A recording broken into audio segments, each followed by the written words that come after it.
உடம்பெல்லாம் ஒரே பேனா இருக்கியா? மருந்து ஏதாவது இருக்கா?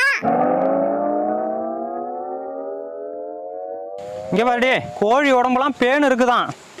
இந்த எண்ணெயை தடவி விடு. யோ, எனக்கு வேற வேலை இல்ல. ஒரு பேனா புடிச்சு எவ்வளவு நேரம் எண்ணெயை தடவுறது? நீ